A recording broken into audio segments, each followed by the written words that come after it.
दोस्तों, कुछ अनचाहे रिश्तों की कहानी होती है जिसे हम समझ नहीं पाते। ऐसे ही अनजान रिश्तों की कहानी आज मैं आपके सामने लेकर आया हूँ। मुझे उम्मीद है आपको बहुत पसंद आएगी। तो लीजिए शुरू करता हूँ कहानी अनजान रिश्ते। लेकिन कहानी शुरू करने से पहले आप मेरे चैनल को लाइक, शेयर और सब्सक्राइब ज़रूर कर देना। आंखों से होठों तक के सफ़र में गुनगुने आंसू की तासीर कुछ ठंडी पड़ने लगी थी। लगातार एक ही पगडंडी पर बहते कुछ कतरों ने अपनी गर्मी बनाए रखी थी। मधु को इतना होश ही कहाँ था कि दोनों बंद होठों के बीच की गली में भरे नमक पानी का स्वाद उसे याद दिलाए कि बस, अब बस कर, बहुत रोली मधु। वो तो अपनी पलकों की हरकतों से भी अनजान दोनों घुटनों के बीच अपनी ठोड़ी रखकर एक टक सामने दीवार पर लगी अपने परिवार की तस्वीर देख रही थी, जिसमें मम्मी, पापा, एक छोटा भाई जिसे वो खुद अपनी गोद में लेकर बैठी थी। तब मधु की उम्र 7 साल की और भाई 3 साल का रहा होगा। मधु का अपने भाई से प्यार अटूट था। उसको नहलाना, संवारना सब बड़े प्यार से करती थी मधु। उस दिन भी भाई के जन्मदिन पर उसने नए कपड़े पहनाकर अपनी गोद में लेकर बैठ गई थी। तब फोटोग्राफर ने वो फ़ोटो खींचा था। आज इन बातों को 16 साल हो गए। मधु भी 24 साल की हो चुकी है और अपने दूर के रिश्तेदार में मामा के यहाँ रहती है। बस जैसे तैसे हाई स्कूल ही पढ़ पाई थी। मधु, मधु बेटा, तेरे ट्यूशन वाले बच्चे आ गए हैं बेटा, जा उन्हें पढ़ा ले। मामी की आवाज़ ने मधु की बीती यादों से एकदम बाहर लाकर खड़ा कर दिया। तन्हा सा उसने खड़े होते हुए अपने चेहरे पर दोनों हाथों को फेरती हुई चारपाई पर जा बैठी, जहाँ क्लास 2 और 3 के 3 बच्चों को वो ट्यूशन पढ़ाने लगी थी। आज जल्दी ही ट्यूशन ख़त्म कर दिया था उसने। कुछ अच्छा नहीं लग रहा था। बस अपने मंटू भैया, हाँ, अब तक उसको मंटू के नाम से ही जानती थी, उसी की याद में खोई थी। 600 रुपये महीने की तनख्वाह और 3-4 बच्चों की ट्यूशन फीस मिलाकर मधु को 900-1000 रुपये महीने में पड़ जाते थे, जो कि वो अपनी मामी को दे देती थी। मामी भी उसको ज़रूरी खर्चों के लिए 300-400 रुपये वापस कर देती थी। बड़े अच्छे स्वभाव वाली मामी एकदम माँ का किरदार निभा रही थी और मामा घर से दूर कहीं शहर में अपना कोई काम कर रहे थे, जो इतवार के इतवार ही घर आते थे। उनसे कई बार कहा भी कि रोज़ आ जाया करो, तो मामा ने ये कहकर टाल दिया कि घर में जवान लड़की है, वो क्या सोचेगी। मधु, आज तो बड़ी जल्दी तूने ट्यूशन ख़त्म कर दिया, मामी जी ने पूछा। हाँ मामी जी, थोड़ा होमवर्क दिया उनको, मन नहीं था मेरा पढ़ाने का, कहते हुए मधु मामी की गोद में सर रखकर लेट गई थी। मंटू की याद आ रही है ना तुझे? अच्छा बड़ा हो रहा होगा अब तो, मामी ने कहा था। हाँ मामी, 19-20 साल का तगड़ा जवान हो रहा होगा मेरा भाई, पता नहीं कहाँ है, कैसा है। मधु की आंखें फिर से गर्म होने लगी थी। मधु, एक बात कहूँ बेटा, मेरा मन कहता है कि एक दिन वो तुझे ज़रूर मिलेगा। सच मामी जी? मधु एकदम चहक कर बोली थी। हाँ, भगवान देख रहा है तो अपने भाई को कितना प्यार करती है। मामी जी, इतने साल हो गए, अभी तक तो मिला नहीं, और अगर कहीं मिल भी गया तो पहचानूंगी कैसे? वो तो बहुत छोटा था, वो मुझे क्या जानेगा। सब ठीक हो जाएगा। चल अब बढ़िया सी 2 कप चाय बना, अपने लिए और मेरे लिए। मधु चाय बनाने रसोई में चली गई। मामी जी का व्यवहार मधु के साथ उसकी बड़ी बहन और माँ जैसा था। 8 साल की थी जब मंटू के पापा उसे यहाँ छोड़ कर गए थे। अब तो मामा और मामी ही उसके मम्मी पापा थे। उनके यहाँ अपनी कोई संतान नहीं थी, इसलिए दोनों ने मधु को अपनी सगी बेटी मान लिया था। अब मधु काफ़ी समझदार थी।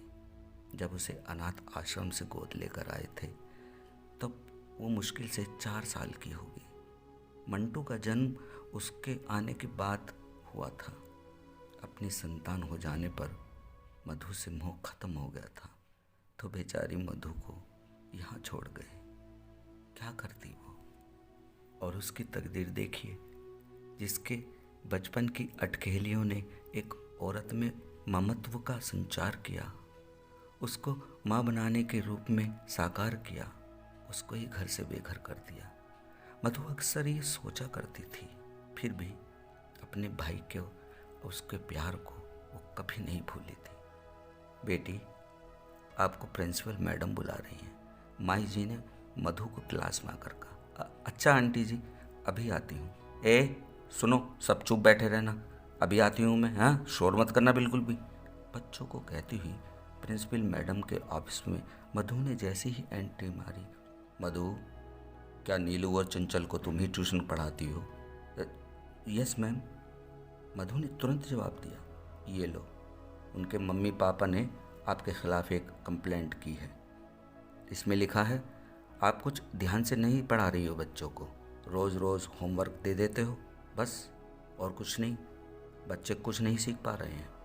सॉरी मैम, मैंने बस कल उनको कुछ होमवर्क दिया था, मेरे सर में दर्द था, बाकी तो मैं सब ठीक ही पढ़ा रही हूँ। सॉरी मधु, उन्होंने आपसे ट्यूशन पढ़ाने के लिए मना कर दिया है, अब तुम जा सकती हो।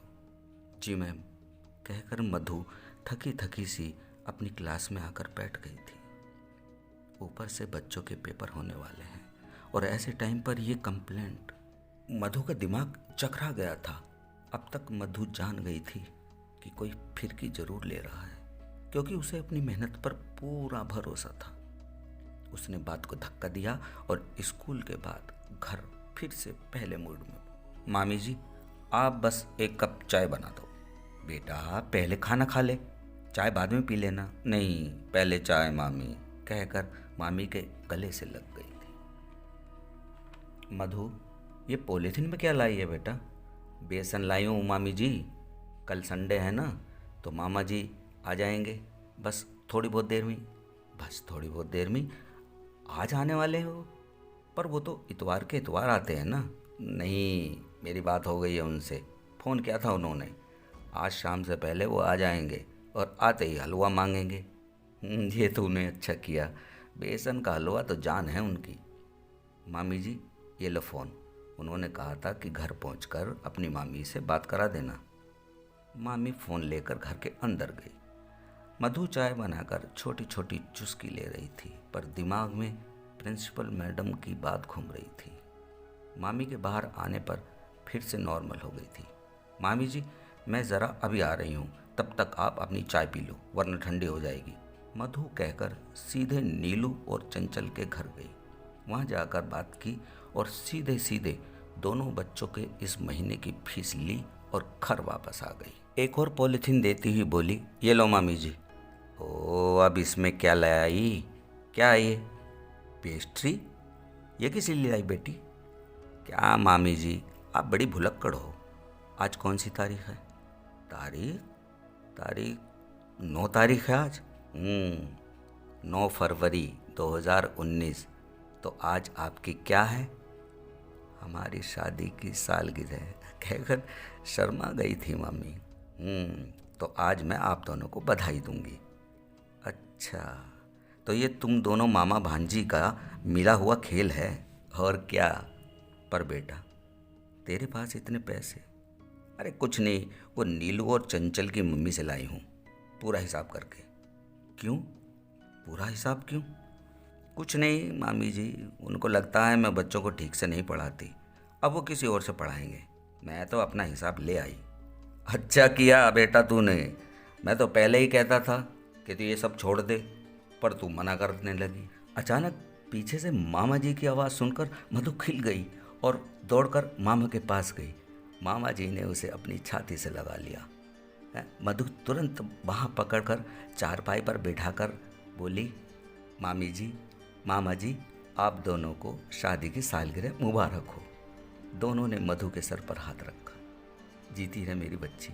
मामी की आशीर्वाद के साथ मधु ने डिब्बे से पेस्ट्री निकाली और दोनों को खिलाया।